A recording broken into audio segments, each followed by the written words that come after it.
Desculpa. Então, repetindo. Pus para gravar já, tá bom? E aí, o que eu tava falando é o seguinte. Lá na plataforma, tá, do curso, tem a parte encontros, tá? Que tem já os três encontros. E quem entrou lá, viu que já tem lá escrito assim, gravação, tá? Então, a ideia é depois que acabar aqui esse encontro, vou salvar, vou mandar o pessoal lá da Fiocruz, eles vão colocar ali. E aí tem uma tarefa para quem não participou do encontro síncrono, tá? Então, vocês que estão aqui hoje não precisam fazer a tarefa do encontro síncrono, tá? Só para quem não participou, tá? Que eu vou explicar. Então, vou combinar o seguinte: como é que estava no roteiro? Eu queria fazer uma rodada de apresentação. Vou me apresentar primeiro, tá? Depois eu vou chamando, para ficar mais fácil. Aí, se a pessoa puder se apresentar, como eu falei, o nome completo, a cidade de onde que ela está falando, qual instituição que ela tem algum vínculo, se você trabalha, se não trabalha, se tem alguma experiência na área. Uma apresentação rápida só para a gente poder conhecer um pouquinho, tá? Então, como eu falei, meu nome é Benilson, tá? Eu sou farmacêutico, estou de Juiz de Fora, mas moro em Brasília, tá? Sou formado pela Universidade Federal de Juiz de Fora, tenho mestrado em saúde coletiva na Federal de Juiz de Fora e doutorado pela UNB, tá? E tanto meu mestrado quanto meu doutorado foram com temas afetos a plantas medicinais e fitoterápicos. No meu mestrado eu fiz uma pesquisa qualitativa sobre eh, fitoterapia no SUS, visão dos profissionais envolvidos, e na minha tese, que foi na UNB, eu fiz uma proposta de conteúdo para os cursos da área da saúde, sobre plantas medicinais e fitoterápicos. Farmácia, medicina, nutrição, odonto, fisioterapia e enfermagem, tá? E como eu falei, eu trabalho no Ministério da Saúde, no Departamento de Ciência Farmacêutica e Insumos Estratégicos, tá? Que é o departamento responsável pela gestão da Política Nacional de Plantas Medicinais e Fitoterápicos, beleza? Então, eu trabalho no Ministério da Saúde já tem 14 anos, cheguei em 2010, especificamente para trabalhar na equipe de fitoterapia da política de plantas medicinais e fitoterápicos, tá? Mas já há 2 anos e meio mais ou menos, eu estou como assessor no gabinete do departamento, tá? E aí eu continuo tendo interface com o tema de plantas medicinais, mas não agora diretamente como membro da equipe de fitoterapia, mas sim na assessoria do gabinete do departamento. Posso ir chamando e vocês vão se apresentando? Aí se alguém tiver dificuldade de microfone, manda mensagem no chat. Pode ser assim? Para ficar mais fácil, eu vou chamar aqui como aparece para mim, tá? Pela ordem. O primeiro que aparece para mim aqui é o Alessandro. Você consegue se apresentar, Alessandro?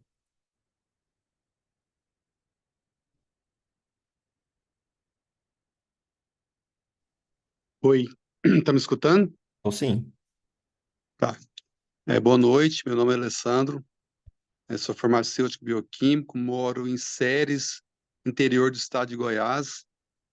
É, atuo na área privada, né, farmácia de manipulação. Tenho mestrado pelo UFG e desenvolvi uma dispersão sólida para aumentar a solubilidade do 8-metoxypsoraleno. E em relação à fitoterapia, a experiência que eu tenho é mais de balcão mesmo. Legal. Bem-vindo, Alessandro. Obrigado. É, Próximo, Anelik. Oi, boa noite a Noite. todos. Meu nome é Nelike, sou farmacêutica formada pela Unifal, Minas Gerais, Alfenas. É, Me formei em 2017. Hoje eu trabalho no SUS, sou coordenadora da assistência farmacêutica aqui do município. A gente mora num município bem pequenininho, de 5 mil habitantes, no sul de Minas, chama São Pedro da União. A fitoterapia sempre me interessou. Quando eu fiz meu TCC lá na faculdade, eu fiz o TCC estudando óleo essencial de manjericão. Sempre foi um agrado, assim, nos estudos, mas a vida, né, foi dispersando e hoje eu tenho a oportunidade aqui de voltar a estudar, relembrar e participar aqui. É só isso. Boa noite a todos. Legal, Nelik. Parabéns. Ana Clara, Boa noite, professor. Boa noite, colegas. Meu nome é Ana Clara. Eu sou de uma cidade aqui do interior de Pernambuco chamada Ouricuri, mas hoje eu moro em Salgueiro. Atualmente eu sou residente em saúde coletiva e gestão de redes, então é por isso que eu estou aqui nessa cidade. E minha ligação é com a ESP, né? Secretaria de Saúde do Estado de Pernambuco, juntamente com a sétima região de saúde, que está aqui localizada em Salgueiro. Então, a fitoterapia também é uma prática integrativa que me interessou. Durante a graduação, eu fiz algumas pesquisas relacionadas ao óleo essencial da canela, né, da Cinnamomacácea. Então, é um tema que tem meu coração. legal, legal. Bruna,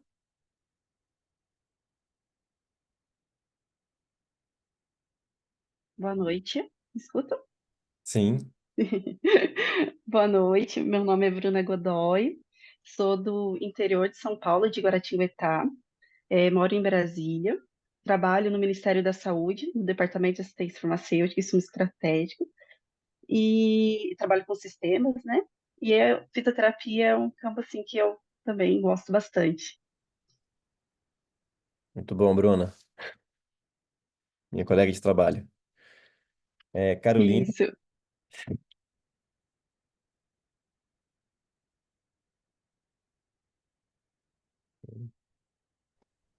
Gente, boa noite. É, Me chamo Caroline Dourado de Souza. É, eu sou do Maranhão, só que me formei pela Universidade Federal do Piauí. Hoje resido em Teresina, né? Atuo, sou farmacêutica hospitalar, mas já trabalhei em drogaria. Sou especializada em gestão clínica, mas basicamente trabalho só como farmacêutica hospitalar, né? Como a colega comentou, eu também tenho esse interesse pelas práticas integrativas, né? E a fitoterapia entra muito bem nisso. Não só a fitoterapia, mas as plantas medicinais, né? Em si. E legal. muito legal estar aqui. Quero agradecer. É isso, que bom. Eduardo, Boa noite. boa noite. Conseguem me ouvir? Uhum. Minha conexão está um pouco instável, então qualquer coisa podem avisar. Eu sou Eduardo Felipe, eu sou formado pela Federal de Pernambuco e me formei no primeiro semestre desse ano.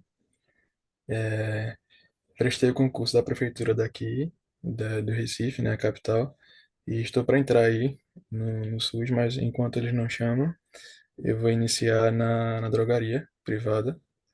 E eu sempre me interessei bastante pelos fitoterápicos. Gosto bastante do assunto e quando eu vi a proposta do curso, eu achei que era interessante participar para me aperfeiçoar mais, mesmo não tendo tanta experiência para além do que a gente vê na graduação. Legal, Então, eu gostei Eduardo. bastante da plataforma do curso, bem, bem legal, o conteúdo. E é isso. Que bom. Recém-formado, né?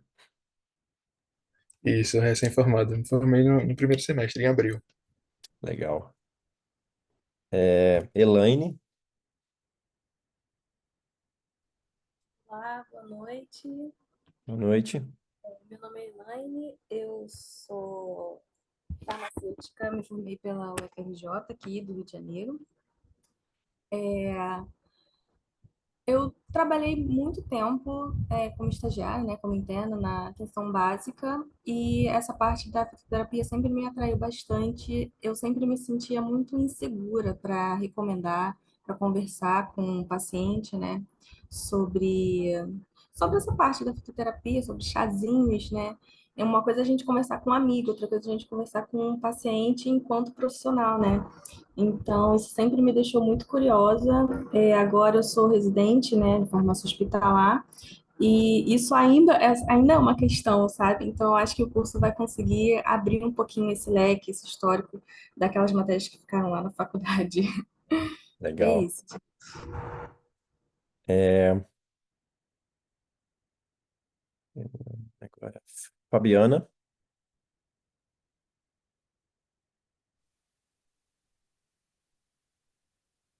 Olá, boa noite. Estão me ouvindo? sim. Boa noite, professor. Boa noite, colegas. Eu sou farmacêutica, moro aqui em Borborema, no estado de São Paulo, uma cidadezinha pequena, de 16 mil habitantes, e já trabalhei em diversas áreas, como drogaria, farmácia hospitalar, mas hoje eu atuo como gestora da assistência farmacêutica aqui da nossa farmácia municipal. E eu sempre, durante a graduação, eu sempre me identifiquei muito com a fitoterapia e estou aqui para aprimorar os conhecimentos e poder ajudar os pacientes aqui da minha cidade. Ótimo. Você é Fabiana Coelho ou Fajardo?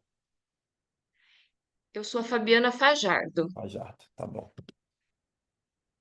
É, agora, Laise, ou Laíse.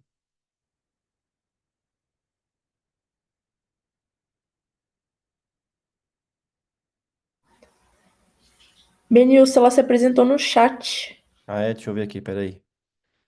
Laís tá aqui. Cadê? Vou ler então, vou me apresentar por aqui. Então, tá.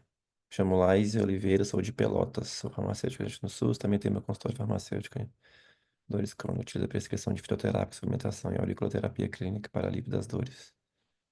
Legal. Muito legal, Laís. Não sei se é Laís ou Laís, tá? Então, desculpa se eu estiver falando errado. Tá, então agora vamos para Larissa. Boa noite, me chamo Larissa, eu moro em Lages, Santa Catarina e sou formada desde 2016. Atualmente eu trabalho na vigilância sanitária aqui do estado e meu primeiro contato foi realizando uma inspeção sanitária num centro fitoterápico municipal aqui da região.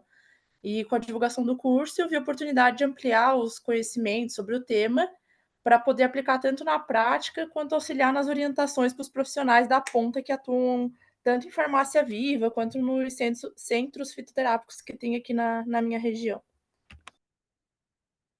Legal, Larissa. Lauren, Olá, boa noite. boa noite. Eu já trabalhei em unidade básica de saúde. No momento, eu sou professora numa universidade particular e a gente tem interesse em implementar aqui na instituição essa parte de prescrição de plantas medicinais, fitoterápicos, já para inserir os alunos também nessa questão. Achei bem interessante a abordagem do curso. Ótimo, legal. Mariana,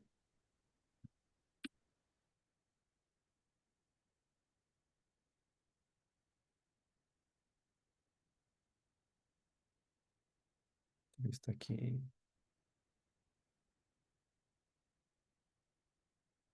Não, Mariana?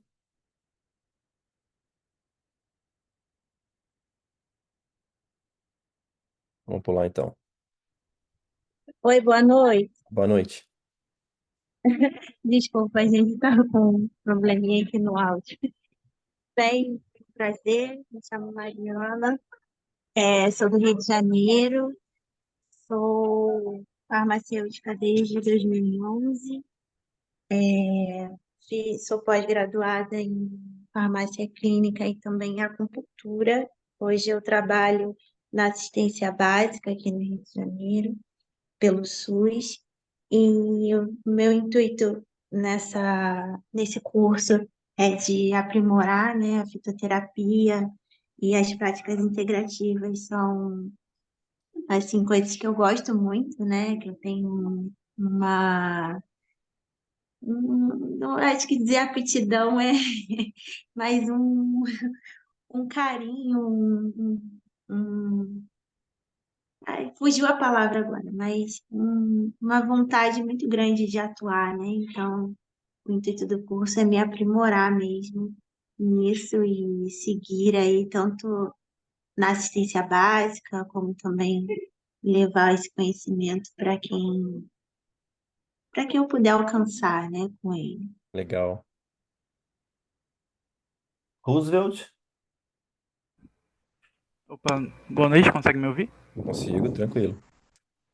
Sou farmacêutico aqui de Manaus, também recentemente formado. Já tenho especialização em farmácia clínica. Em relação à experiência com fitoterápicos, foi na graduação mesmo, através das monitorias e de alguns projetos também que eu fiquei envolvido. Atualmente eu atuo em farmácia de rede privada e em relação ao SUS tenho experiência porque também fiz o estágio lá no CAPS Infantil. Legal, É isso. Roosevelt. Sávio? Boa noite, pessoal. Vocês me ouvem bem? Sim. Meu nome é Sávio Borges, sou farmacêutico. Atualmente estou fazendo a pós-graduação em saúde pública.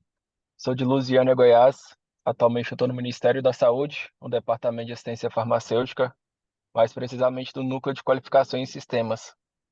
Durante toda a formação não tive muito contato com a fito, mas lá no núcleo a gente recebe bastante questionamento a respeito de fitoterápicos. E vendo esse movimento do departamento em fortalecer a fitoterapia, o curso veio num bom momento para melhorar o nosso conhecimento, para poder atender de melhor maneira o público que vai lá com dúvidas em respeito à fitoterapia e fitoterápicos no geral. Legal, Sávio. Meu colega de trabalho também. Tânia?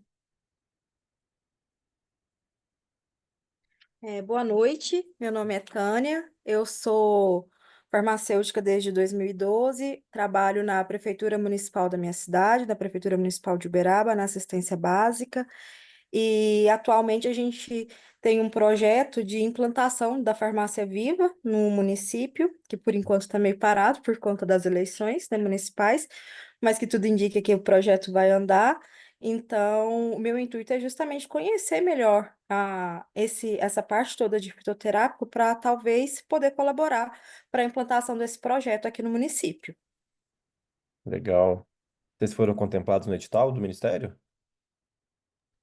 Benilson, eu não sei a que pé que está muito bem, mas ano passado, quando eu entrei na prefeitura, eles já estavam encaminhando para poder abrir no final do ano passado.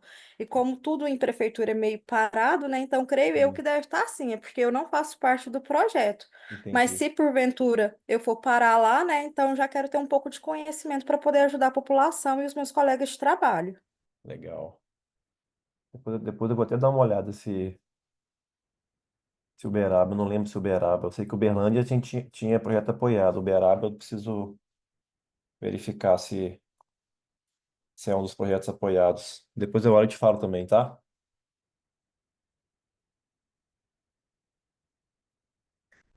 Quem que é o próximo? Acabou. Mas tinha uma pessoa, saiu, será? Tá, tinha a Vitória, mas eu acho que ela saiu. Tá. Alguém eu não chamei para se apresentar, que entrou depois, pelo que eu tô vendo aqui, não, mas só por desencargo.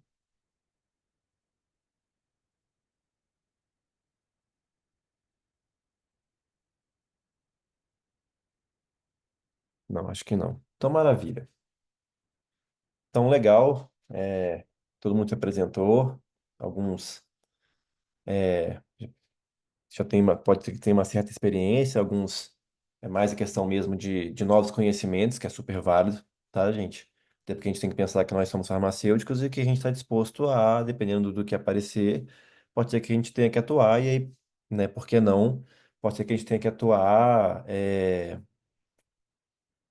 mexendo com plantas medicinais e fitoterápicos, né? E aí eu falo isso tanto a nível na gestão pública, tá? Então, no serviço público, tanto a nível privado, né? Legal que eu vejo aqui que tem gente de diversas regiões do Brasil, né? Região Sul, região Sudeste, região Nordeste, região Centro-Oeste. Então, legal isso. Só não vi, acho que não tem ninguém do Norte aqui, né? Mas legal que tá bem diversificado, tá? É, E que bom que vocês estão. É verdade, Roosevelt. Manaus. Que bom que vocês se interessaram pelo curso, tá? até dando não sei se vocês chegaram a fazer um curso também que já tinha na plataforma da Fiocruz, que é o que a gente chama de Harmonizando Conceitos, tá? Foi um curso que a gente fez, lançou alguns anos atrás. Ele foi um curso que desmembrou, era um curso voltado para médicos, que a gente lançou lá em 2012.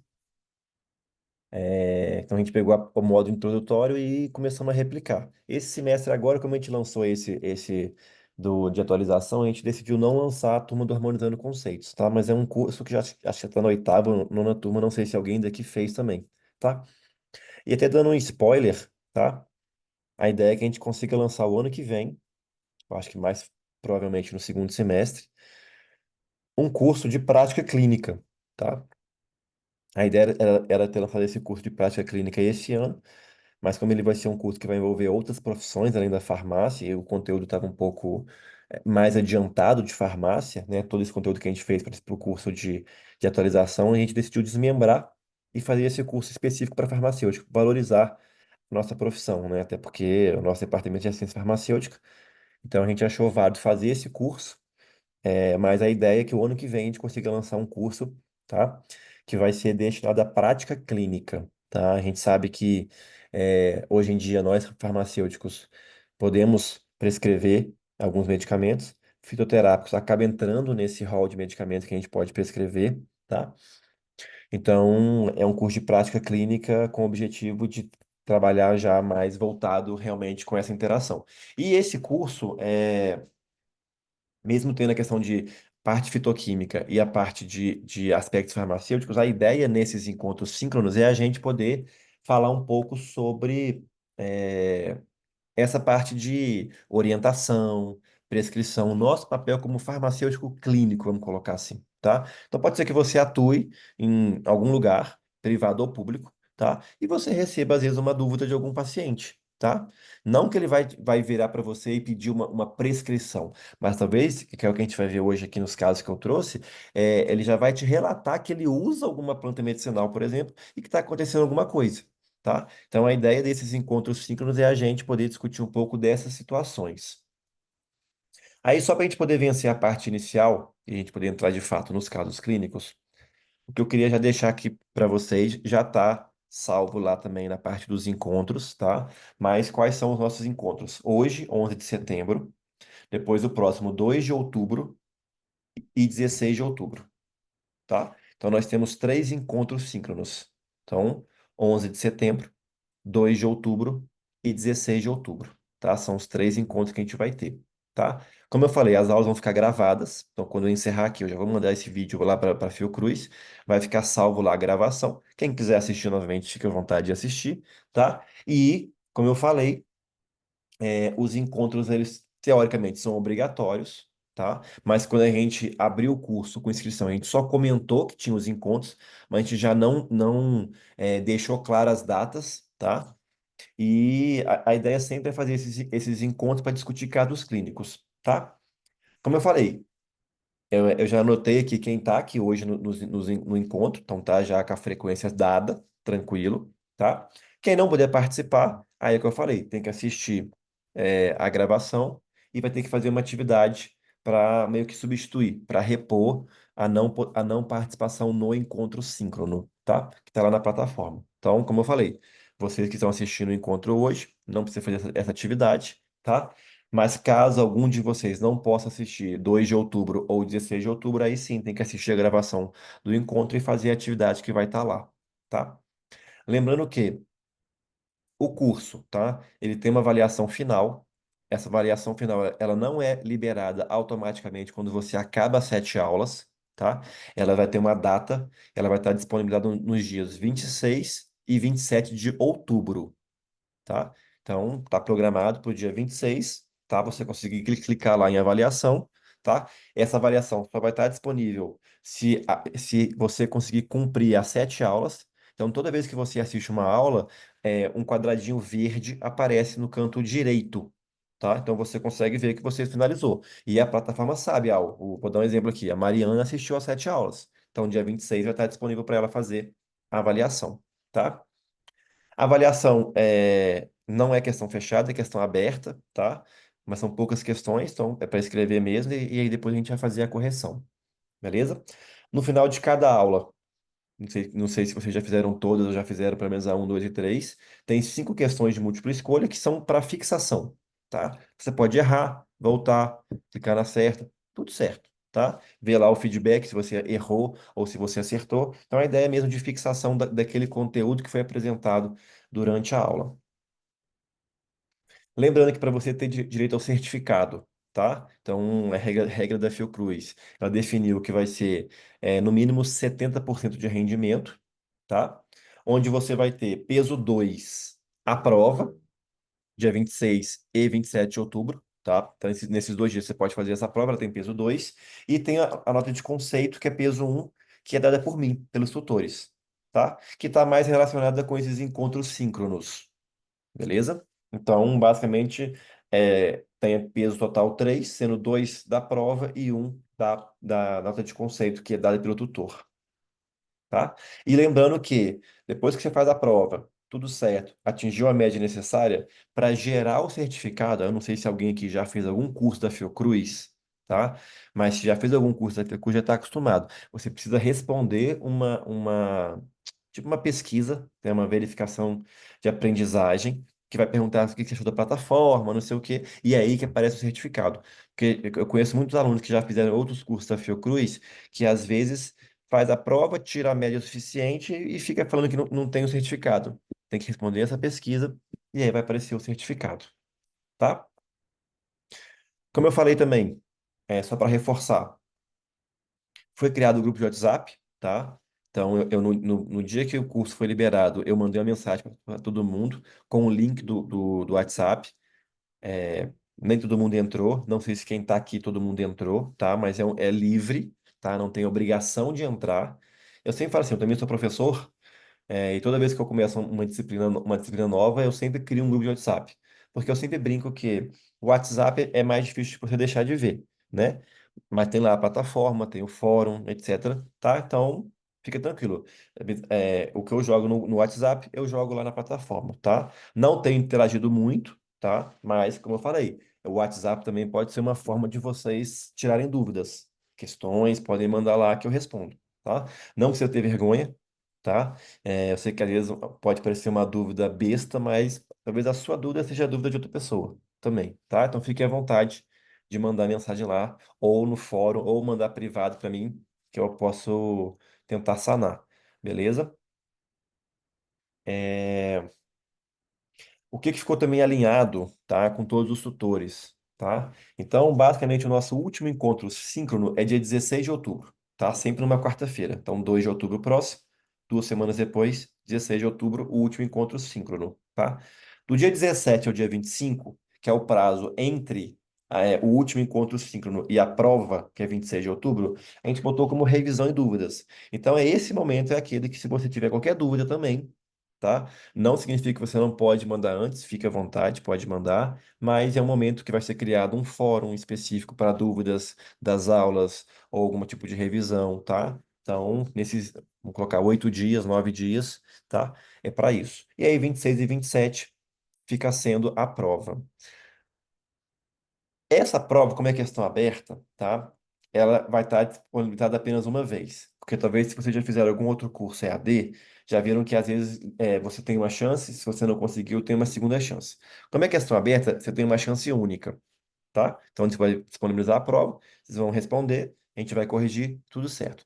Caso você não atingiu 30%, tá? Aliás, caso você não atingiu 70%, você tem a possibilidade de fazer uma outra chance, tá? Que vai ser liberado dia 30 de outubro, tá? Então, no dia 30 de outubro, para aqueles alunos que não atingiram 70%, você tem uma nova chance de atingir para você conseguir o certificado, tá? Eu sei que é importante, o principal é o conteúdo do curso, mas lógico também que é importante você ter um certificado para você usar no seu currículo, etc, tá? Então, é fundamental você ter esse certificado de atualização em fitoterapia, beleza? Deixa eu ver se tem mais alguma coisa. Tá, e aí aqui, tá? A ideia é a gente poder, então, começar a ver os casos. Eu vou projetar aqui um PowerPoint para ficar mais dinâmico, beleza? E a ideia é que a gente vá tentando conversar, tá? Então, eu vou apresentar o caso um, tá? E aí eu quero que vocês interajam, tá? Para a gente poder chegar no consenso de qual seria a melhor situação para cada um dos casos. Combinado? Aí fica à vontade, tá? Se quiser, se a gente vê que, tipo assim, que o pessoal tá mais retraído, mais tímido, fica à vontade de poder falar. Se a gente vê que tá mais interagindo, se quiser para alinhar, levanta a mão, eu vou chamando, tá? Que eu vejo quem levantou a mão por ordem, mas a gente vai vendo na condução, tá bom? Fiquem à vontade. Até aqui, alguma pergunta, alguma dúvida sobre o que eu falei em relação às avaliações, aos encontros?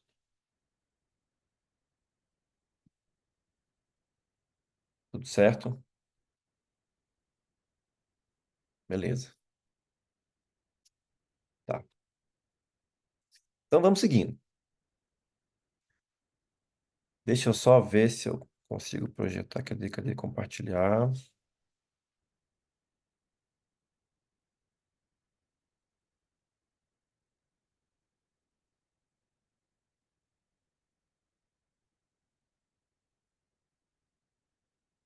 Acho que é mais fácil eu fazer a janela.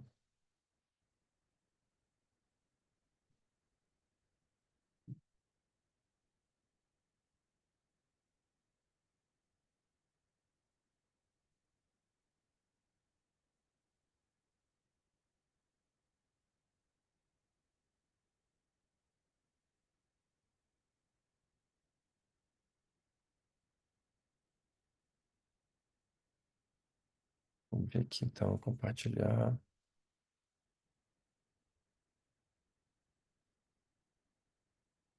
Tá, apareceu a minha tela, certo?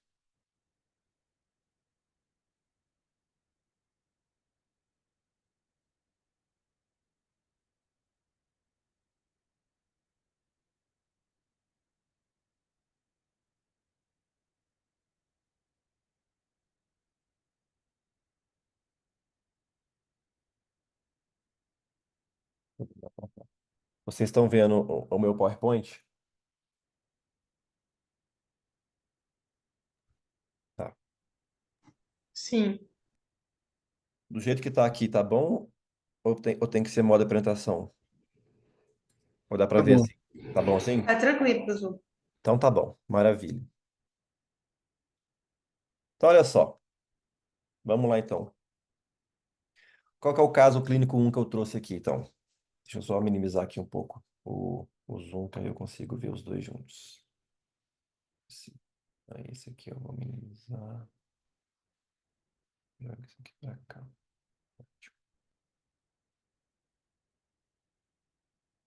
Vou deixar aqui o chat aberto, que aí caso alguém escrever, eu já vejo. Tá. Então, olha só. Paciente JA, feminino, 52 anos, com histórico de dores epigástricas nos últimos 2 anos. Relatou uso irregular de omeprazol, 20 miligramas, uma vez ao dia no ano de 2023, com resposta satisfatória. Contudo, relata preferir medicamentos naturais.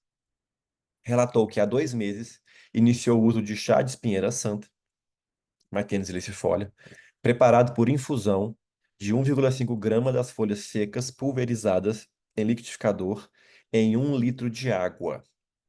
Relatou que obteve resultados satisfatórios, mas nos últimos 20 dias os sintomas retornaram. Então a gente tem aqui um caso de uma pessoa, tá? Que apresenta histórico de dores epigástricas nos últimos 2 anos, tá? Em 2023, ela usava de forma irregular omeprazol 20 miligramas uma vez ao dia, ok, tá? E isso estava dando uma resposta satisfatória, beleza. Contudo, essa pessoa, essa paciente, ela preferia usar medicamentos naturais. E aí, ela passou a usar, há 2 meses, chá de espinheira santa. E como é que ela fazia o chá? Infusão, 1,5 grama da folha seca, pulverizada, em 1 litro de água. tá? Então, pelo que eu tô entendendo, ela preparava o chá, tipo, de manhã e tomava durante o dia, esse 1 litro, tá? Aqui não tá detalhado, mas vamos trabalhar nessa hipótese, tá? Só que ela relatou que ela tinha resultados satisfatórios, tá? Então, 2 meses, tá? Então, vamos botar 60 dias. Nos primeiros 40 dias, ela diz que tem resultados satisfatórios, mas nos últimos 20, os sintomas retornaram, tá? Ou seja, ela voltou a ter dor epigástrica. Aí eu toco a bola para vocês. Alguém tem alguma sugestão? Então, imagina que seja uma paciente que chega para você, tá? Farmacêutico, tá? Você trabalha em algum setor, e a pessoa vem e relata isso para você, tá? Que ela tem dores epigástricas, que ela usou omeprazol em 2023, que ela queria passar a usar algum remédio natural, que ela passou então a usar chá de espinheira santa nos últimos 2 meses, fazia por infusão, preparava 1 litro, tomava durante o dia. Só que nos últimos 20 dias ela relatou que os sintomas voltaram. Tá. Então imagina que é uma situação que você tem um consultório, ou você trabalha numa unidade básica de saúde, ou no setor privado, e chega essa paciente para você relatando isso, tá? Que tipo de pergunta você faria para ela, tá? Para tentar entender por que está acontecendo isso? Ou você acha que só o que está aqui já tem uma resposta? Ah, não, parou de funcionar nos últimos 20 dias porque aconteceu isso. Você acha que só com essa informação que ela te traz é suficiente para você ter algum tipo de conclusão por que nos últimos 20 dias os sintomas retornaram? O que vocês acham? Professor, eu acredito que deveria perguntar aí em relação ao teste do Helicobacter pylori, né? Porque já tem um tempo que ela está com problema gástrico, né? Tomava omeprazol, teve resposta, com certeza teve a recidiva, e eu acredito muito assim nessa questão do Helicobacter pylori para resolver essa questão dela também. Tá. Não, interessante. A gente sabe que muitos pacientes que têm problemas estomacais, às vezes quando faz uma endoscopia, se tiver a presença do Helicobacter pylori, né, que vai é, confirmar então a gastrite, a gente não adianta só ficar usando algum medicamento para tentar melhorar a questão da acidez, se eu tenho lá, continua tendo a bactéria. Ok, é interessante saber se ela já fez algum tipo de exame para confirmar ou não a presença de Helicobacter pylori. Legal. Eu acho que podia ser interessante também perguntar se ela fez alguma coisa diferente nesses últimos 20 dias. Porque vinha dando resultado e de repente não teve, né? Será que ela está fazendo algo diferente? Está interferindo? Até no Importantíssimo. próprio método de preparação também? Legal, realmente esse é um ponto importante. Se ela garante que nos primeiros 40 dias, e não é uma semana, são 40 dias, ela teve um efeito satisfatório, o que que mudou? Será que ela mudou alguma coisa, né? Na forma de preparo? Aí eu vou dar alguns spoilers. De onde que ela consegue essa planta, né? Então pode ser que tenha mudado alguma coisa que faz com que não tá funcionando mais. Mais alguém tem alguma Questão da sugestão? alimentação, né? A Alimentação. alimentação dela, isso, a alimentação pode interferir, né, nesse caso também. Boa. Eu O pensei, sei lá, período de colheita, talvez. desculpa. Eu pensei, sei lá, de repente ela tá tomando uma quantidade muito grande e já tá dando meio que um efeito rebote, sabe? Um efeito contrário. E aí ela já tá com como é que fala? Quando não tá mais ácido o estômago, ele já ficou meio para básico, sabe? Talvez Uhum. seja esse o desconforto, porque é muito parecido, né? O sintoma de uma gastrite para o sintoma de um estômago que tá mais para básico. Legal. Deixa eu ver aqui no E chat se também alguém. por conta da quantidade de líquido que ela vai ingerir diariamente, né? Que aqui no Sim, texto de fala 1 litro. Isso. Vai saber se ela não tá Acho que tomando esse um essa. litro de uma vez, né? Sim. boa. Ela prepara 1 litro, mas aqui não fica claro se ela toma de uma vez só, né? Ou se ela toma durante o dia, mas pode ser que ela tomava durante o dia, mas por causa da rotina mudou nos últimos 20 dias, ela está preparando e está tomando tudo de uma vez só, né? Então, realmente, isso pode ser um ponto interessante. Teve gente que botou aqui no chat, a Nelik, questão da época do ano e lugar de plantio, com certeza pode interferir. Eu vou até mostrar para vocês aqui depois um artigo, não desse caso, do outro caso, que tem uma relação importante, tá? E aí até uma coisa interessante. Não acha que qualquer época do ano que você for lá, imagina você tem, vou falar, pode ser espinheira santa, tá? Guaco, qualquer outra planta. Não acha que durante todos os 12 meses você vai sempre ter a mesma quantidade de princípio ativo naquela parte da planta que você utiliza, né? A gente sabe que é meio sazonal, tá? Então isso também pode influenciar, verdade. Armazenamento, o Sávio colocou aqui, sim, exatamente. A gente não sabe como é que ela estava armazenando essa planta, que ela prepara a infusão dela, tá? Legal. Mais alguém tem alguma sugestão de pergunta que pode fazer? É, eu perguntaria se está tomando outro medicamento nesse período, um anti-inflamatório, ou algo que possa até diminuir ou aumentar no caso, aumentar a metabolização, né, da Legal, espinha santa. legal. Outro ponto importante, é, muita gente às vezes acha que aquela famosa frase que não é legal, né? Se é natural, não faz mal, né? Então tem muita gente que acha que tô tomando um chazinho, mas eu vou tomar outro medicamento junto que não vai ter interação, não vai ter interferência, não vai causar nada, né? Então, realmente, um ponto importante é saber se essa pessoa está usando algum outro tipo de medicamento, que pode ter tido alguma interação com a espinheira santa, e aí pode ter diminuído o seu efeito, e por isso que a pessoa voltou a ter os sintomas. Boa, boa também. Mais alguma? Ou a gente avança?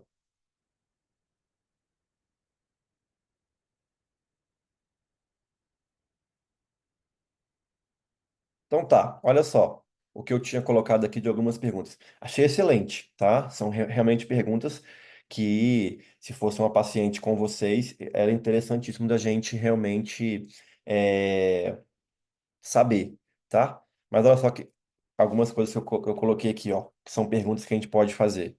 Aconteceu alguma coisa neste período, tá? Se você usa durante 40 dias funcionando, nos últimos 20 dias você não está funcionando, eu vou perguntar se mudou alguma coisa. O que aconteceu nesse período, né? Aí, como vocês falaram, mudou a forma de armazenar, mudou meu fornecedor, estou usando outro medicamento, mudei minha alimentação, tudo isso vai influenciar, tá? Então, esses são pontos importantes de você saber. Teve alguma mudança no estilo de vida, tá? Outro ponto importante. E aí, uma coisa que pode ser que talvez vocês já tenham percebido, é, querendo ou não, essa parte de estomacal, vamos colocar assim, tá? Epigástrico, tá? Acaba tendo uma certa relação com, por exemplo, emocional, né? Então, às vezes é comum a pessoa ter algum sintoma ali de ansiedade, etc., tá numa fase meio assim e atacar o estômago, tá? Então, será que teve isso? Será que nesses 20 dias aconteceu alguma coisa na vida dessa pessoa que fez com que ela tivesse o emocional afetado e isso acabou trazendo alguma alteração epigástrica, tá? Que aí mesmo com o uso da espinheira santa não conseguiu manter o sintoma, né, diminuído, tá? Como eu falei, o fornecedor mudou. Qual que é a origem desse material? Ah, não, eu estava comprando sempre naquela loja, a espinheira santa, mas agora eu achei uma do meu lado aqui de casa, um raizeiro que vende essa planta. E ele me garantiu que é a espinheira santa. Será que é mesmo? Né? Até porque um grande problema que nós vemos é que é muito comum, às vezes, as pessoas falarem pelo nome popular, né? Só que às vezes o nome popular ele pode ser um numa região e em outra região ser outro. Tudo bem que Espinheira Santa não tem muito dessas regionalizações, né? Eu sempre gosto de dar o exemplo do capim-cidreira. Tem gente que chama como capim-santo, tem gente que fala só cidreira, tem gente que fala capim-limão, tem gente que fala capim-santo. Quem fala cidreira acha que tudo é cidreira, mas existe uma erva cidreira. Aí tem gente que fala que melissa é erva cidreira. Então, quando você fala pelo nome popular, pode ser um problema, tá? Então, às vezes, a pessoa vai chegar no local e ela quer comprar, adquirir essa espécie, e ela fala pelo nome popular. Então, isso pode ser um problema, tá? O método de preparo foi mantido? Ela garantiu que ela fazia 1 litro e tomava durante o dia. Será que ela está mantendo isso? Será que ela mudou? Será que, tipo assim, ela deixou de fazer uma infusão e passou a fazer uma decocção? Ela está tomando esse 1 litro de uma vez só? Tá? Então, tudo isso são informações que são importantes da gente pesquisar, tá? Outra coisa interessante, ela percebeu alguma mudança na coloração da planta, tá? Por mais que ela compre essa folha seca, mas ela notou alguma mudança de coloração? Porque coloração tem um aspecto interessante, tá? Ela percebeu mudança na textura do material? Tá? Não sei se alguém já viu uma espinheira santa, mas eu vou mostrar no slide de baixo aqui uma foto depois, mas é bem característico a espinheira santa. Ela chama espinheira porque a folha faz umas pontas que lembram espinho, tá? E ela observou mudança no aroma e sabor do material. Então, isso são pontos importantes de se averiguar. Então, a gente percebe claramente que você pode ter situações onde você teve alteração do material que você está utilizando, ou seja, da espinheira santa, e você pode ter alterações que a pessoa produziu. Alimentação, uso de medicamentos, a parte emocional, tá? Mudou o horário de tomar o chá, em vez de tomar fracionado, toma tudo junto uma vez só. Então, tudo isso pode influenciar. Legal? Aí, algum trouxe aqui só para ilustrar, para a gente poder avaliar. Olha que interessante. Pode ser que você tenha uma baixa qualidade do material. Aqui eu tenho a folha da espinheira santa, tá? Você pode ver que ela está num verde bem mais vivo do que essa aqui. Essa segunda, essa que está escrito como nova, tá? Então, por exemplo, pode ser que às vezes ela trocou o fornecedor, tá? Ou esse lote que ela adquiriu de espinheira santa tá como se fosse esse aspecto nova, ou seja, uma folha um pouco mais acinzentada, vamos colocar assim, tá? E isso pode significar o quê? Perda de clorofila. Tá? Então, o verde tem muita relação com a clorofila, tá? Então, se você tem uma situação onde você tem essa perda de clorofila, grande chance de ter um armazenamento inadequado ou uma secagem inadequada, tá? Quando eu vou secar a planta medicinal, o ideal, mundo ideal, é estufa. Colocar lá a temperatura entre 40 e 50 graus Celsius e pronto. Ah, pessoal, mas eu não tenho uma estufa. Onde é que eu posso secar a minha planta? Você pode secar a sua planta em casa, não tem problema nenhum. Mas não dá, por exemplo, para você botar a planta e o sol bater em cima dela, porque isso pode gerar isso aqui, ela ficar meio acinzentada. Tá? E aí, se você tem mudança do teor de clorofila, você pode ter mudança dos princípios ativos presentes ali, consequentemente, você pode ter uma diminuição do efeito. E aí, ela está tomando chá de espinheira santa, mas não está fazendo o efeito desejável, tá? Uma outra situação também que é muito comum, adulteração.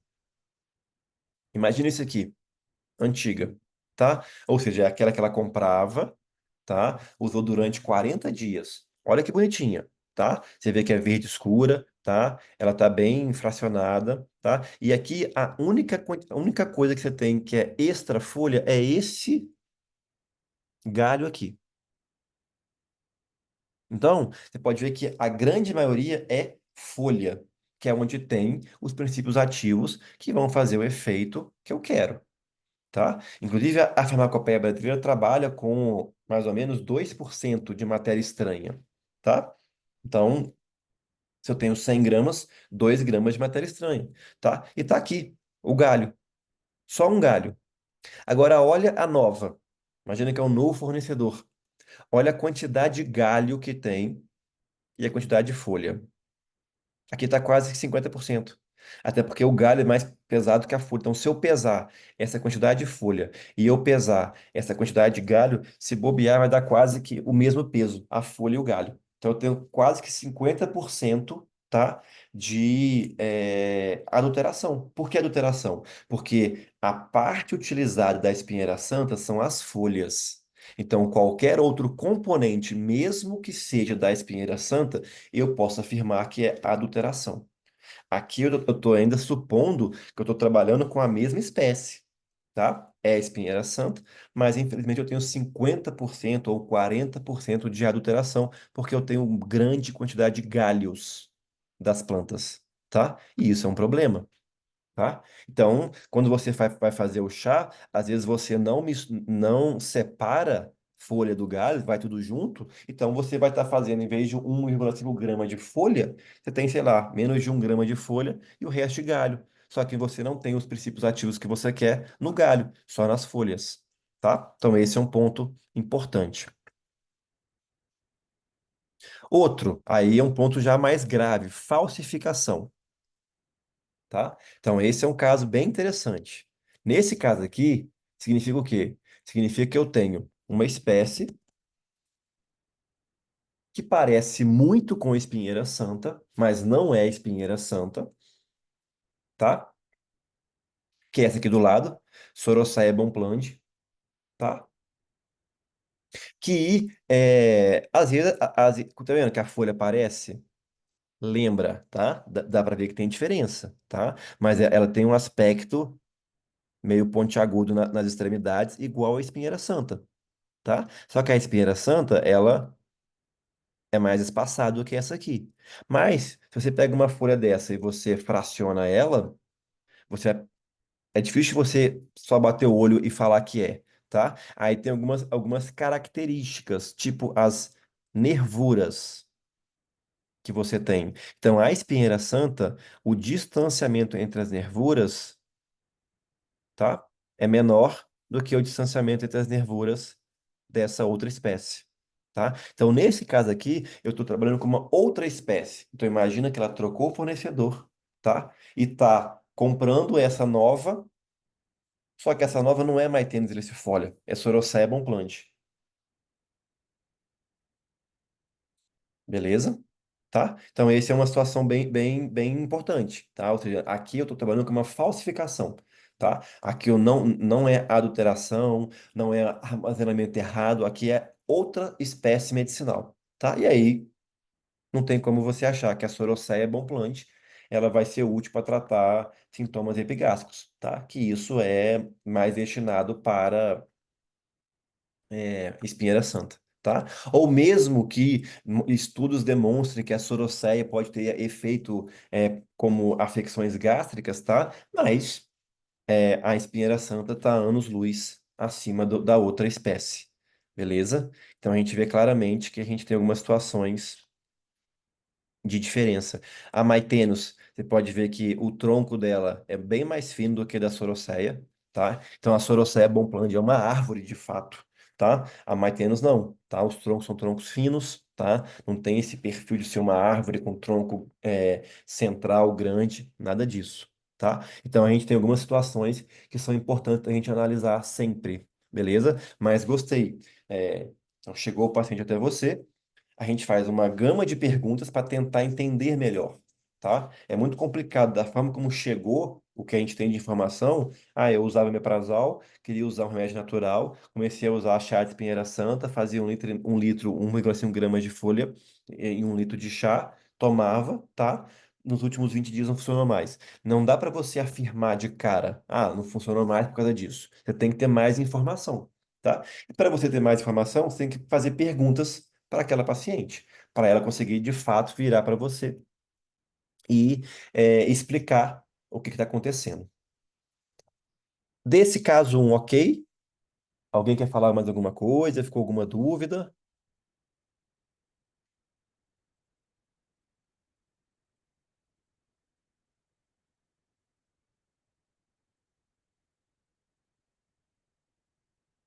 Tá tranquilo?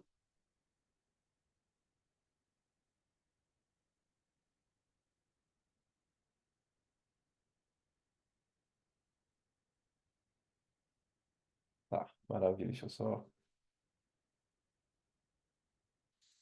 Beleza. Então vamos pro 2.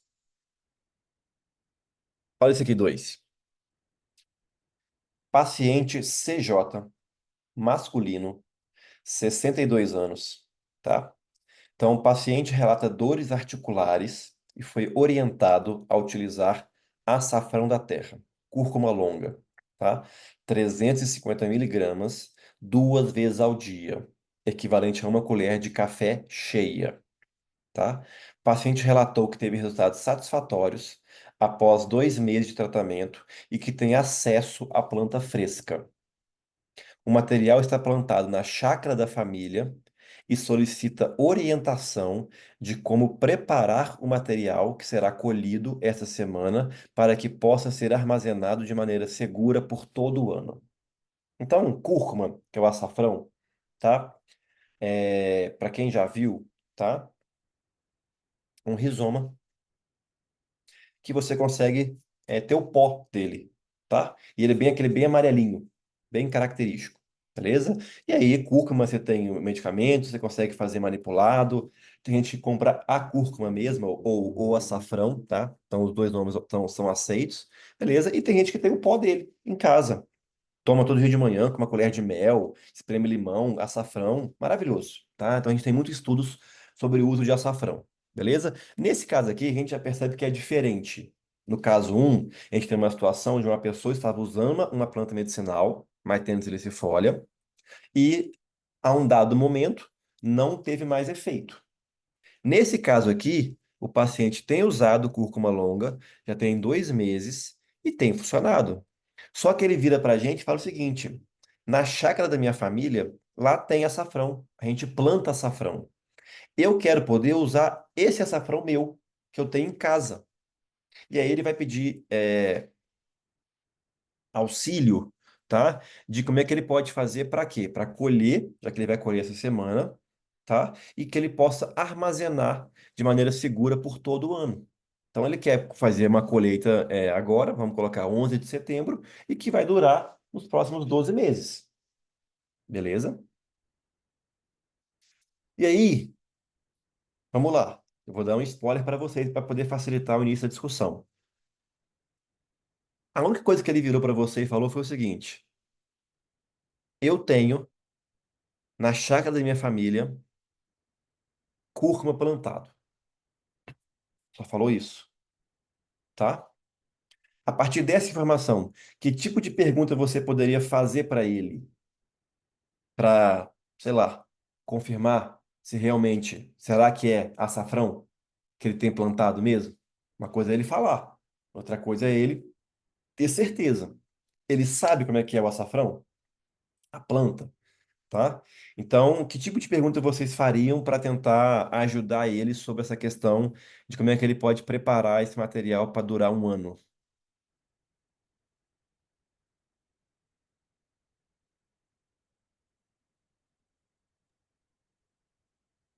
O açafrão, para quem não conhece, pode confundir com a azedoária, né? O açafrão, a folha da azedoária, ela tem uma lista preta no meio, enquanto o açafrão não. Então, assim, a primeira coisa que eu pediria para ele, para auxiliar, é que ele colhesse e trouxesse para ver se realmente é açafrão ou azedoária, né? No caso ali, a gente vai ver o que que é. Em caso sendo açafrão, perguntaria a data do plantio, quanto tempo ele deixou debaixo da terra, para ver se que o açafrão tem um tempo no mínimo ali de 8 meses, para que não colher verde, né, para a questão do teor de curcuminoides.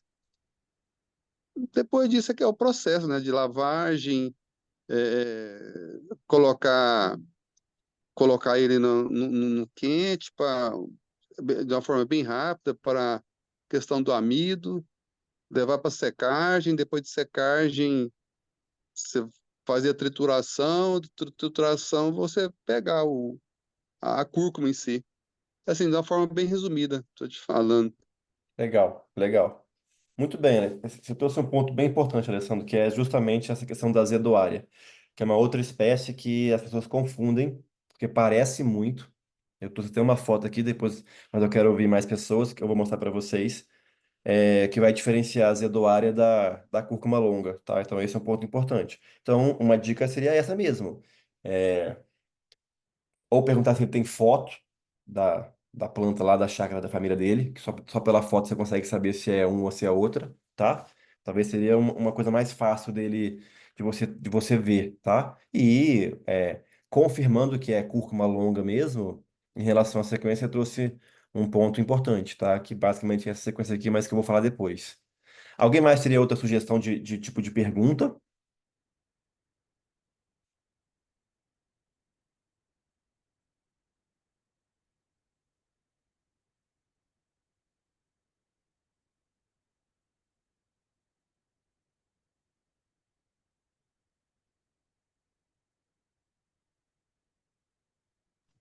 Acho que uma pergunta também relevante seria a localização, né, do local onde está sendo plantado. Se não é próximo de alguma área que tem alguma atividade ali de utilização de produtos químicos ou coisa do tipo, né? Perto de estradas. Boa. Outro ponto importante. Uma coisa é ele falar que tem a planta, né? Lá na chácara da família dele. Outra coisa é como é que é esse cultivo, né? Qual o cuidado que ele tem. Porque não é só porque você tem uma planta medicinal cultivada que ela vai estar apta para ser utilizada. Então, outro ponto importante.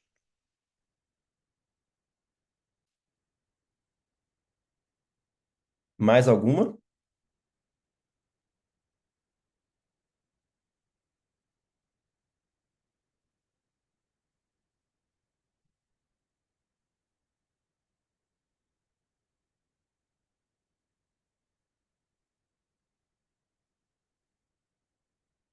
Boa. Como é feito esse plantio?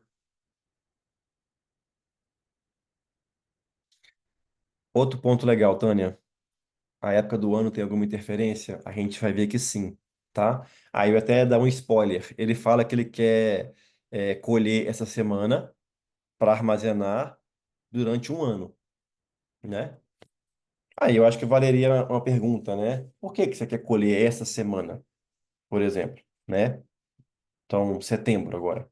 Qual o motivo que você quer colher essa semana, tá? E a gente vai ver que a época do ano tem interferência. Como eu falei no outro caso clínico, a gente não pode garantir que se eu tenho o rizoma da cúrcuma os 12 meses do ano, exemplo, tá?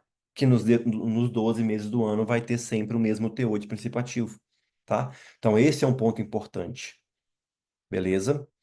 É, Então, isso é um ponto que tem que ser analisado, tá? Então, deixa eu passar aqui. Olha o tipo de perguntas que eu coloquei que a gente poderia fazer. Qual a origem da espécie cultivada? Ok, tá? Diz você que tem cúrcuma longa, tá? Como é que você conseguiu essa espécie?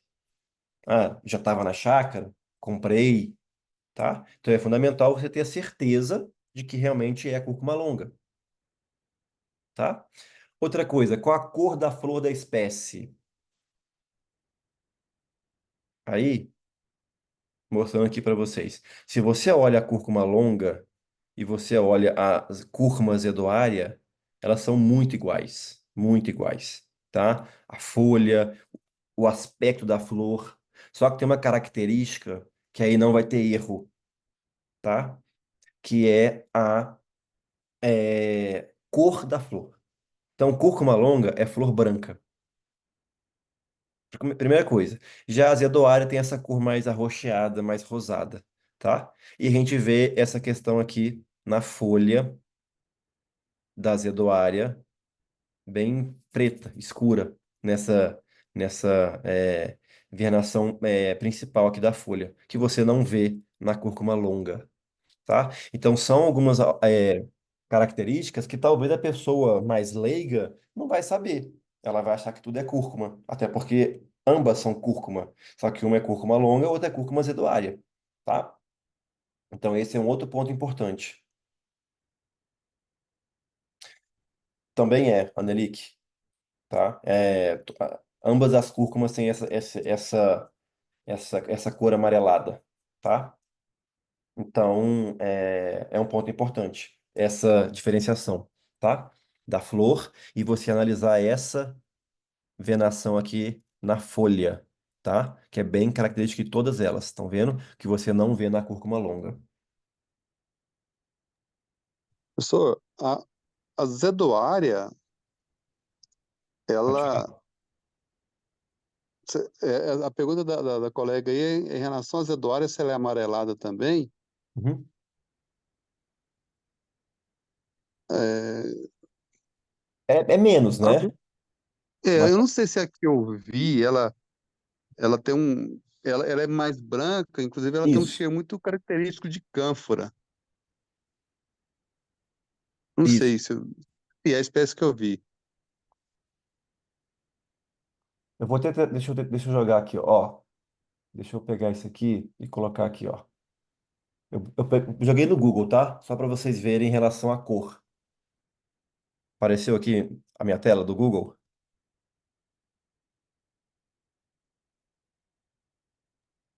Apareceu. Tá. Então, ó, essa aqui é a cúrcuma longa, tá? Sim, Se eu botar aqui zedoária, é isso. mais clarinha. Mas Uhum. qual que é a minha preocupação? Quando você olha para o rizoma, tá? Eles são parecidos. É uma questão de Sim, coloração sim. que muda um pouco. Então, se você pega uma pessoa muito leiga, ele vai achar, ah, não, essa aqui é mais clarinha mesmo. É tudo açafrão, tá? Uhum. Então, essa que é a preocupação, tá? Mas não necessariamente todas vão ser nesse mais branquinha, tá? Você pode ter algumas Entendi. um pouco mais amarelada, tá? Uma coisa eu posso afirmar. Se você pega a cúrcuma longa, ela é bem amarelinha, tá? Até numa pegada laranja, vamos colocar assim, tá? Mas é aquela situação, às vezes o paciente lá, ele já comprava pronto o pozinho, por exemplo, tá? E tomava, ou às vezes era encapsulado, tá? Que é muito comum você ter cúrcuma longa encapsulado. Então ele tem lá a espécie dele, pode ser que seja zedoária, tá? Ele vai coletar, vai vir lá o rizoma, não vai vir tão amarelinho assim, vai vir assim, e ele acha que é normal. A minha não é tão amarela, mas é cúrcuma longa, né? E aí, infelizmente, ele vai ver que não vai ter esse mesmo efeito, tá? Azedoária, algumas pessoas, eu não gosto muito de nome popular, mas chamam de açafrão da Índia, tá? É, E ela também vai ter alguns efeitos farmacológicos e tal, tá? Mas quando eu comparo com a cúrcuma longa, é um pouco mais diferenciada. A cúrcuma longa tem essa pegada anti-inflamatória, a parte imunológica, etc., que o açafrão da Índia não necessariamente, tá? Então isso vai mudar um pouco. Outra coisa importante, por que colher apenas este momento? Ah, deixa eu só responder a Fabiana aqui. Açafrão comprado como tempero tem as mesmas propriedades da medicinal? Então, essa pergunta é bem interessante. Quando você fala comprar como tempero, já é em pó, certo? Às vezes um potinho ou um saquinho que já vem ele ralado, né? Aí eu vou trazer o mesmo ponto que quando você vai no mercado e você compra, por exemplo, chá de camomila, hortelã, dessas marcas Dr. Oetker, Mate Leão, por exemplo, tá? Eu não posso afirmar que se eu tomar um chá de camomila, tá, da Dr. Oetker, não vai fazer efeito. Eu não posso afirmar isso, tá? Qual o problema? O problema é que Dr. Oetker, Ioki, Mate Leão, tá? Se você pegar lá o código de barra, ele começa com um número que tem a ver com alimento, tá? Então ele vai estar registrado como alimento. Se ele está registrado como alimento ou foi comercializado como alimento, ele tem que cumprir as regras de alimento. Então tem que estar higienizado, mas ele não tem que ter a obrigação de garantir um mínimo de teor de principativo, tá?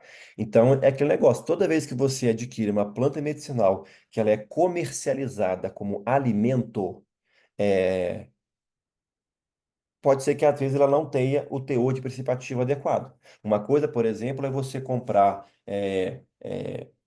a cúrcuma longa numa farmácia de manipulação, por exemplo, vamos colocar assim, tá? Onde que ela vende a cápsula. Então, ela teve que fazer todo o controle de qualidade para garantir o teor dos princípios ativos, tá? Então, é, de forma bem, como você me perguntou, o açafrão comprado como tempero tem a mesma propriedade medicinal?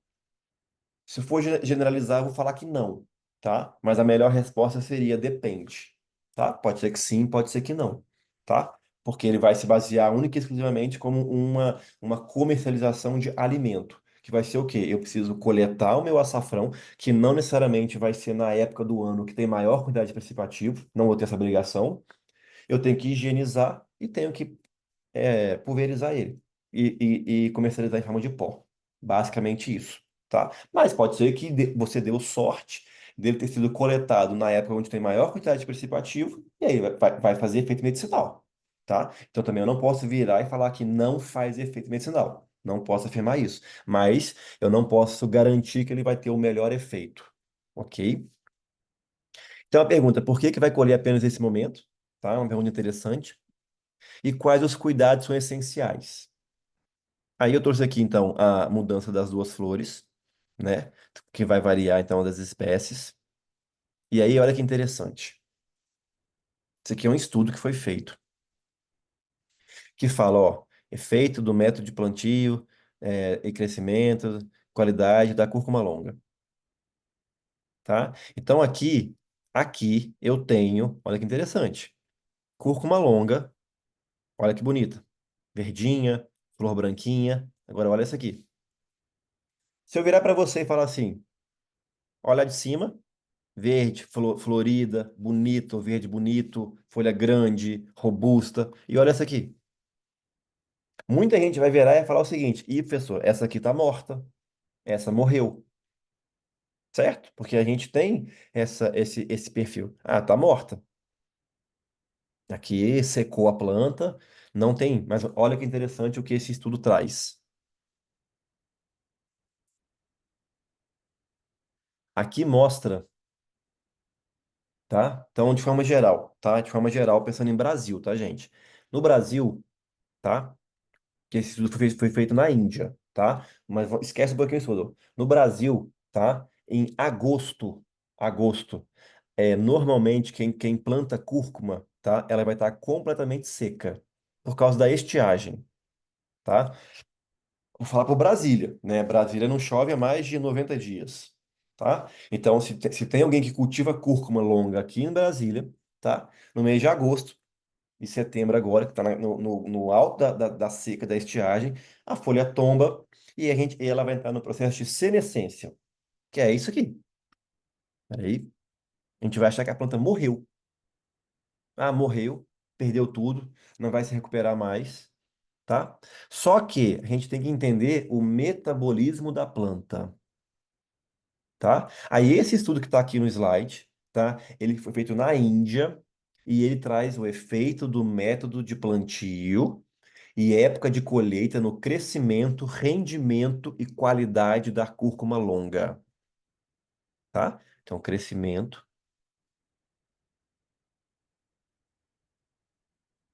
rendimento e qualidade, tá? E aí o estudo vai avaliar o grau de senescência, que no caso da Índia, tá? Da Índia, atingiu a porcentagem máxima em março.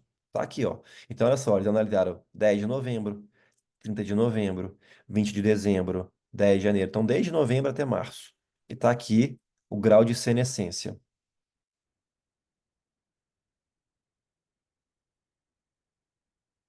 Não estão me ouvindo? Oxe, nada? Ah, tá. Beleza, desculpa. É, Então, aqui no caso da Índia, tá? O grau máximo de senescência foi em março. Então, provavelmente lá em março é o momento que tem mais estiagem, tá? Então, olha só, ele atingiu a máxima em março, tá? E olha que interessante, a concentração de curcumina, aqui ó, curcumina, porcentagem, tá? Então eu tenho aqui ó, novembro, dezembro, janeiro, e quando eu olho 12 de março, que foi quando eu atingi 100%, tá? O máximo de senescência, tá? Foi o momento que eu tenho maior quantidade de curcumina. Então, olha que interessante. Se eu pensar qual a melhor época para eu coletar cúrcuma, é quando ela está no máximo de senescência, quando ela vai ter o maior concentração de curcumina. Ou seja, o melhor momento de eu coletar a cúrcuma não é aqui, é esse aqui. E, infelizmente, de forma geral, as pessoas vão achar o contrário. Vão achar que essa parte aqui é o melhor momento, tá? Então, reforçando o que eu falei, não dá para achar que sempre você vai ter sempre a mesma quantidade de principativo. Curcumina é o principal principativo da cúrcuma. Tá lá, vai ser o marcador utilizado, tá? Então acaba que é importante você entender. E tem vários estudos desse. Então, às vezes você tem uma planta medicinal, que você às vezes faz cultivos, faz colheitas periódicas, joga na internet. Você acha em base de dados artigos científicos que trazem esse tipo de estudo, tanto estudos brasileiros quanto estudos estrangeiros, tá? Cúrcuma longa é porque é uma planta que não é só do Brasil, tá? Então por isso tem um estudo da Índia, tá? Mas às vezes se fosse guaco, você tem guaco, por exemplo, que é muito usado no Brasil, você tem estudos brasileiros que mostram o melhor momento de você coletar guaco, tá? Então você consegue fazer esse tipo de situação. Então, fica claro aqui para gente que o melhor momento para coletar cúrcuma, tá, é no período de maior senescência, que é quando você acha que ela morreu, tá? Então, beleza. Então, isso é um ponto interessante que se você já soubesse, você poderia virar e falar com o paciente. Falar, tá, mas como é que tá a cúrcuma longa lá? Porque uma coisa é ele virar para você e falar o seguinte, então, professor, a minha cúrcuma longa, ela parece morta. E eu verifiquei que esse era o melhor momento de coletar. Maravilha. Porque muitos vão dizer, não, professor, ela tá linda e maravilhosa, verdinha, grande, flor branquinha, eu vou coletar agora, deve ser a melhor fase. Não necessariamente, tá? Não necessariamente, tá? Então esse é um ponto importante. Mas beleza, coletou, analisou o grau de senescência, viu que é a melhor. Coletei, eu tenho que fazer a lavagem. Vê se vai passar o vídeo aí.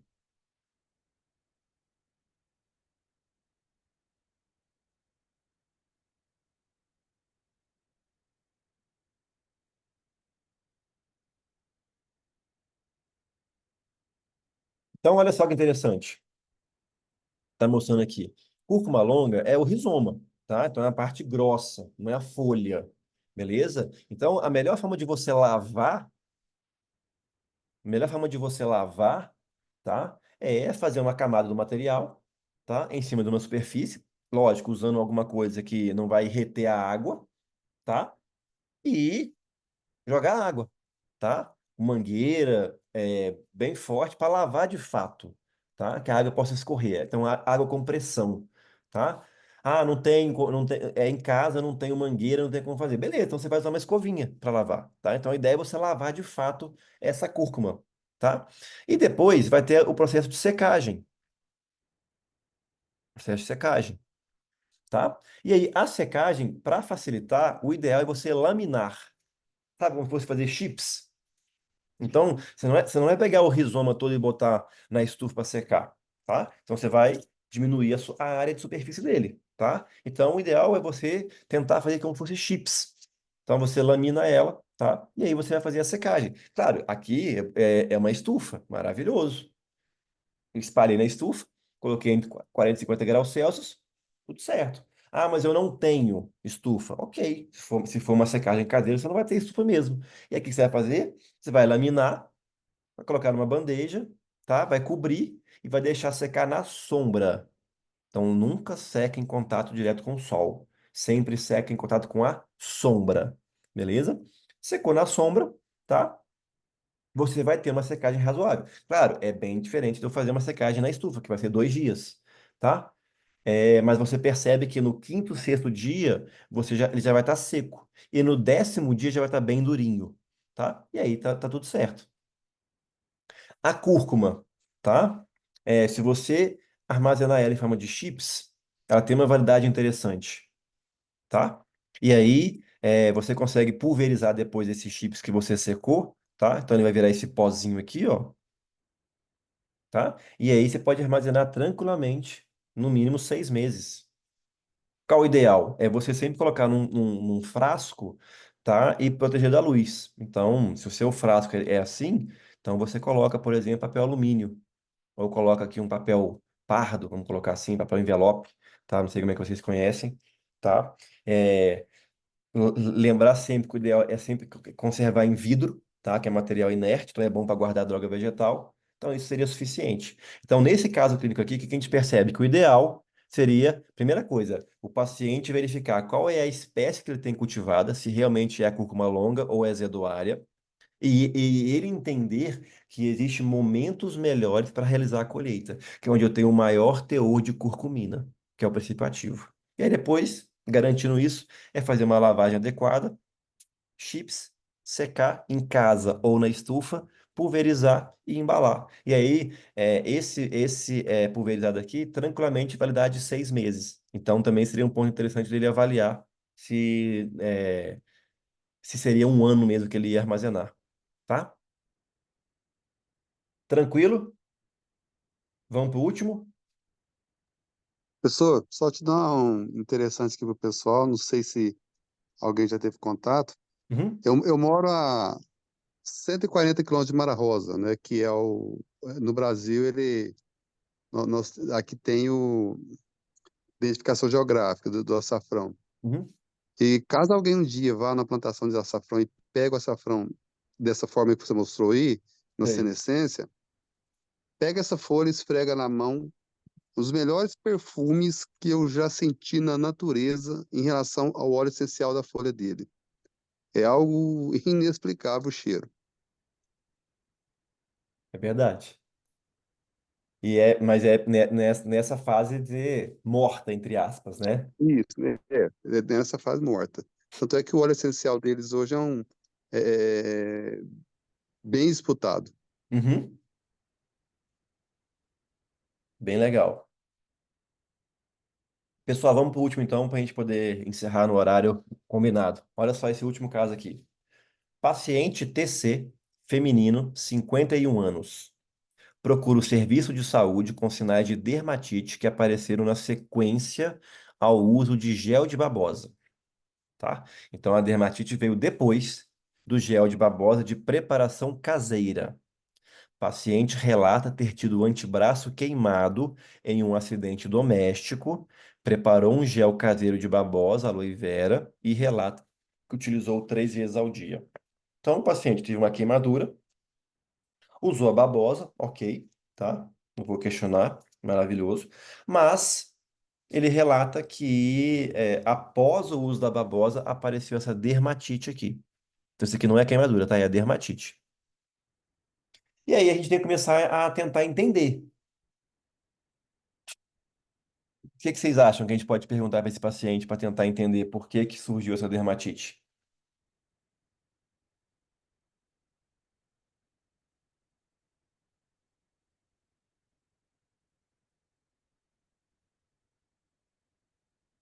Boa pergunta, Tânia. Quais os ingredientes do gel? Anelique, eu perguntei se ele usou só o miolinho da babosa. Vocês estão indo bem, hein? Eu não sei se teria interesse, ligação com o sol. Perguntaria se ela expôs ao sol depois que passou o gel. Boa. Então, modo de preparo do gel, se teve contato com o sol. Bem legal. Esse meio que vocês já mataram a charada.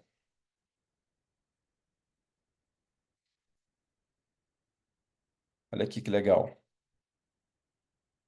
Algumas perguntas qual a origem do material, né? Porque aí é uma dica minha mesmo, tá? Chegou um paciente para você. Ah, eu fiz um gel de babosa. Tá, será que era babosa mesmo? Será que era aloe vera? Será que era alguma outra espécie? Tá? Então, uma coisa é ele afirmar que ele fez, ou afirmar que ele tem plantado a cúrcuma, o açafrão, tá? Ou ele garantir que era espinheira santa. Outra coisa é será que de fato é? Então, sempre fica uma pergunta que é importante, que tá? Será de fato que ele realmente está usando a espécie medicinal que ele acha que está usando? tá? Então esse é o ponto importante. Então a origem do material, se tem alguma foto, por exemplo, tá? Também seria interessante você perguntar isso. Ah, aqui é a foto. Ah, né, esse aqui é babosa. E a pergunta-chave, como foi preparado? Né? Porque deixa claro aqui no caso clínico que é o quê, ó? Preparou um gel caseiro de babosa.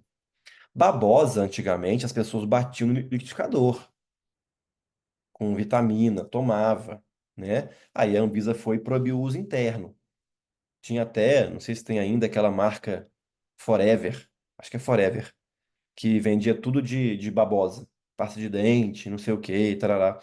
Só que a Anvisa já tem alguns anos, acho que até mais de 10 anos, proibiu o uso da babosa interno. Por quê? Porque babosa, e aí já dando até um spoiler da resposta, babosa tem antraquinonas e acaba sendo um laxante muito drástico, tá? Por isso que a Anvisa proibiu o uso interno de babosa, tá? E aí, às vezes, a pessoa simplesmente ela pega a folha que ela quebrou e ela vai e acha que ali ela pode fazer o gel. E aí, olha que interessante. Babosa.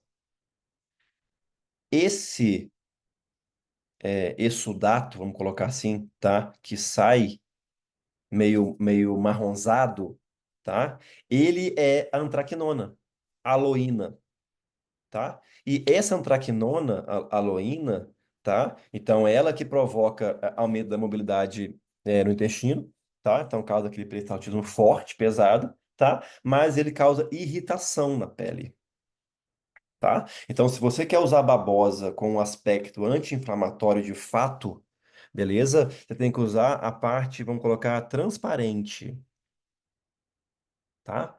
Então, a parte anti-inflamatória, tá? Que vai compor o gel da babosa, é essa parte transparente que está no meio, tá? Então, quando você faz a retirada da folha da babosa, o ideal é você descascar a folha da babosa. Então, descasquei, tá? E a aloína, que é a antraquinona, ela vai estar em volta dessa casca. Vamos colocar assim, tá? Que eu vou descascar essa folha. E aí eu vou ter só a parte central, faço alguns cortes, e aí ali, tá? Que é a parte transparente, eu vou ter a fase realmente que é anti-inflamatória, tá? E ali vai ter o efeito tanto para queimadura, hidratação, etc, tá? Então, esse foi provavelmente o grande problema, tá? O grande problema foi que a pessoa deve ter pegado a folha de babosa, simplesmente fez alguns cortes, então veio a parte anti-inflamatória, veio, mas veio junto a parte da aloína, que são antraquinonas. E isso vai provocar uma dermatite na pessoa, tá? Por quê? Porque essa não é uma parte, não é um princípio ativo que vai ter ação anti-inflamatória, tá? Então, provavelmente, ela fez o gel e provavelmente tinha casca. Ou se ela tirou a casca, ela não deixou separar adequadamente a parte é, interna da parte externa. Só um pouquinho, gente. Também, Bruna. E aí, Bruna, como provavelmente ela misturou a antraquinona com a parte anti-inflamatória, e aí isso pode também ter prejudicado a dermatite, né? Deixa eu só ver se eu consigo puxar alguém aqui para a turma, que a Carolina saiu, não conseguiu. Só mandar mensagem aqui no grupo. Pera aí, gente. Cadê ela aqui?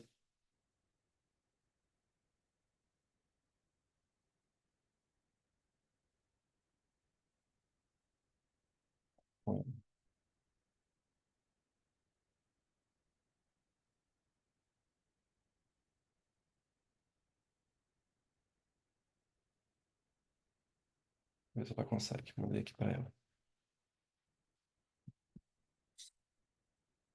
Tá, então esse aqui é mais direcionado. Então, aqui é a pessoa saber de que não é simplesmente coletar a planta da babosa, a folha da babosa, e simplesmente fazer cortes e tá tudo certo, tá? Então, esse é um ponto importante, tá? Essa parte mais amarronzada é a aloína, que é a antraquinona. Ela tem um efeito laxante, vamos colocar assim, tá? Que apesar que a Anvisa já proibiu o seu uso interno, tá? Mas em contato com a pele é irritante, por isso que causou a dermatite, tá? Então, o ideal seria que ela conseguisse separar essa casca, deixar eliminar esse exsudato marrom, tá? E aí depois ela vai pegar só a parte transparente. E aí sim ela vai ter o gel adequado à babosa, fazendo todos os efeitos em relação ao anti-inflamatório, hidratação, melhorar a fase de fibroblasto para regenerar o tecido, passando em queimadura. Excelente, tá? Então aqui a babosa, né? Então, seria interessante ver essa foto. E aqui o gel. Então, normalmente o gel de babosa, você percebe que ele tem essa pegada incolor, transparente, tá? Quando você faz um gel que você mistura antraquinona com a parte anti-inflamatória, ele não fica tão assim límpido, tá? Ele costuma ficar um pouco mais escuro, tá? Então ele fica mais escuro, não fica tão límpido, tá? Então ele fica mais turvo, tá? Então essa é uma característica interessante quando você olha para o gel, tá? Só dos cortes na folha. Alguma dúvida, pessoal? Uma dúvida a respeito daquilo que eu comentei, para perguntar se o gel tem alguma ligação com exposição ao sol, ou se ele não tem. Então, o gel de babosa não tem muita relação, tá? Em relação a você é, usar e ter essa restrição de exposição solar, tá? Não tem nada assim. Entendi, tá Vou certo. fazer uma analogia bem mequetrefe, tá? Não é igual limão, por exemplo, né? Que você sabe que se usar não pode ir. Então, não tem isso, tá? Então, nesse caso aqui, a dermatite seria mais voltada mesmo ao fato de que provavelmente ela preparou o gel, tá? É, é, com antraquinona, tá? E aí a antraquinona acaba tendo um pouco de irritação na pele, tá? Tudo bem, uma coisa que é importante, aí até pensando numa situação clínica, tá? Normalmente quando você passa algum gel, alguma coisa sobre a pele, tá? O ideal sempre é você evitar o sol, evitar. Tá? Não tem muito por que você passar alguma coisa na pele. Claro, uma coisa é você passar um protetor solar, tá? Mas quando você passa alguma coisa com alguma outra função, tá? Então, o ideal sempre é você evitar esse contato muito rápido com o sol, de forma geral, tá? Mas acaba que não necessariamente se você tem essa restrição dada, não posso passar e não posso ir para o sol, tá? Mas sempre é interessante quando você for dar uma explicação sobre essa, dizer que a pessoa passou, mas aguardar um tempo para poder ter contato com o sol novamente. E aí aqui eu trouxe esse QR Code aqui, tá? Que é esse livro aqui, tá? Farmácia Viva. Não sei se vocês já tiveram contato. Se eu não estou enganado, ele está disponível lá na biblioteca aqui no curso, tá? Então a gente colocou várias é, referências, tá? Então eu acredito que tem aqui lá na biblioteca do curso este livro, tá? Então eu sei que tem RDCs, farmacopeia, formulário, tá? Então tem aqui, já vi que tem, tá? Então tem esse livro. Beleza? Que ele é bem legal porque ele traz bastante informações sobre plantas, tá? Então, vai falar de babosa, vai falar de espinheira santa, vai falar de cúrcuma, tá? E é um material bem interessante para quem quiser. Lógico, outros materiais também que não dá para a gente deixar de usar. Formulário de fitoterápicos da Farmacopeia Brasileira. Não sei se alguém já viu, mas também tá lá, tá? Na biblioteca. Memento fitoterápico. Então, são referências, materiais, tá? Feitos pela farmacopeia, tá? Os dois, memento e formulário de fitoterápicos, que tem informações super legais, tá? Por quê? Porque é muito complicado, às vezes, você querer buscar informação simplesmente jogando no Google. Aloe vera, babosa, tá? Então, é interessante você sempre pesquisar nessas literaturas adequadas, tá? Uma coisa que eu sempre falo com meus alunos é que não é porque você é farmacêutico que você é obrigado a saber de todos os medicamentos. E aí isso inclui fitoterápicos, tá? Mas é importantíssimo você saber onde buscar a informação mais correta, tá? Mais adequada e mais científica, tá? E aí esse livro aqui, Farmácia Viva, é um livro, tá? Que foi feito com o pessoal lá de Ribeirão Preto e Jardinópolis, tá? Que é uma farmácia viva modelo, tá? No Brasil, tá? Então, se alguém mora perto de Jardinópolis, ou tiver a oportunidade de um dia ir em Ribeirão Preto e quiser dar uma esticada em Jardinópolis, é uma farmácia viva maravilhosa, tá? E aí eles fizeram esse livro trazendo várias informações. Então, chama Tracionalidade, Ética, Ciência, Tecnologia e Inovação em Saúde. Legal? Então, é uma referência bem interessante para quem gosta da área, além do formulário, do memento, farmacopeia brasileira, etc. Pessoal, alguma dúvida, pergunta, comentário? Que a gente já está chegando no final.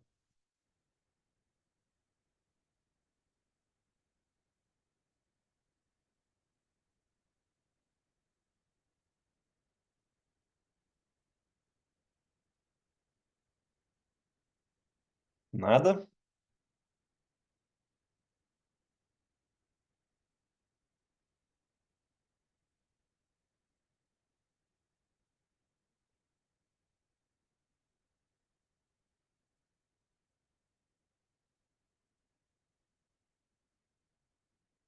De boa? Estão me ouvindo?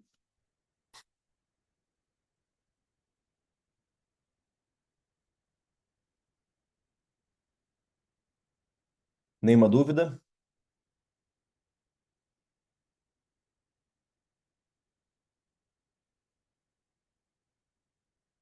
Legal. Pessoal, então a ideia do primeiro encontro era essa, tá? A gente fazer uma rodada de apresentação, eu trazer algumas informações sobre o curso e trazer os casos clínicos, tá? E aí foi essa ideia. Eu não quis mandar para vocês antes para ser uma coisa mais ali de improviso mesmo, tá? E a ideia não é saber se você sabe ou se você não sabe. Eu sei que tem pessoas aqui na turma que têm mais conhecimento que outras, tá? Mas a ideia é esse bate-papo. Tá? Eu gosto, eu acho mais dinâmico quando é assim do que eu mandar antes, se vocês já estudarem, e aí já traz aquela coisa muito, sabe, maçante, redondinha, então acho que fica mais dinâmico assim, tá? Gostei da interação de vocês, legal, fico feliz. Espero que nos outros dois também a gente mantenha essa pegada, e aí fica livre, tá? Quem quiser falar, pode falar. Quem for mais tímido pode mandar mensagem no chat. Eu fico com o chat aberto, a gente vai dialogando. Acho que foi bem legal. E aí, como eu falei, a ideia é essa, a gente sempre trabalhar com casos clínicos, tá? Então, nesses três primeiros, a gente vê claramente que são pacientes, são situações diferentes, né? A primeira, a paciente usava, depois passou a continuar a usar, mas não fez efeito. Queria saber o motivo. A segunda, o paciente usava, gostava, dava certo, e ele falou que tinha espécie em casa, ele queria ele mesmo coletar e ter o seu medicamento em casa, né, da planta da chácara dele. E o terceiro foi essa, que fez um gel de babosa caseiro e infelizmente começou a ter dermatite. Então são três casos interessantes, situações diferentes, tá? Onde nós podemos intervir como farmacêutico e tentar subsidiar e entender a motivação que aconteceu cada um desses. Beleza? Pessoal, eu agradeço é, a presença de cada um de vocês, tá? Espero que vocês possam participar dos outros dois, beleza?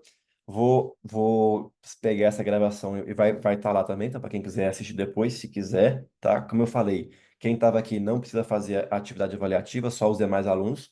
Então eu vou mandar uma mensagem no grupo lá para todo mundo e vou reforçar. Quem assistiu, não precisa se preocupar, quem não assistiu, que vai se preocupar e ter que fazer a tarefa, tá bom? Pessoal, então, 10 horas já, encerramos no horário certinho, como combinado. Fico feliz que tenham gostado, tá? Legal, Carol. Mas basicamente a babosa tem a questão da antraquinona, que fica ali perto da casca da babosa. Então, quando você faz o gel, se você não tira essa parte, ela pode causar irritação na pele. Então, por isso que deu a dermatite, provavelmente, no paciente, tá? Então, o ideal é você descascar a folha e aproveitar só a parte mais do meio, que é mais incolor, transparente, tá? E aí você vai ter, de fato, o gel com efeito hidratante, anti-inflamatório, etc. Tá? De forma bem resumida, tá? Mas, pessoal, obrigado, tá? Agradeço e a gente se encontra no dia 2 de outubro. Lembrando que o grupo do WhatsApp tá lá, o fórum tá lá, pode mandar mensagem, eu respondo e a ideia é a gente trocar essas informações, combinado? Então não sejam tímidos, fiquem à vontade. De todo jeito, o nosso próximo encontro presencial, dia 2 de outubro, nesse mesmo local, nesse mesmo horário. Conto com todos vocês, tá? Prazerzão, muito obrigado e até a próxima.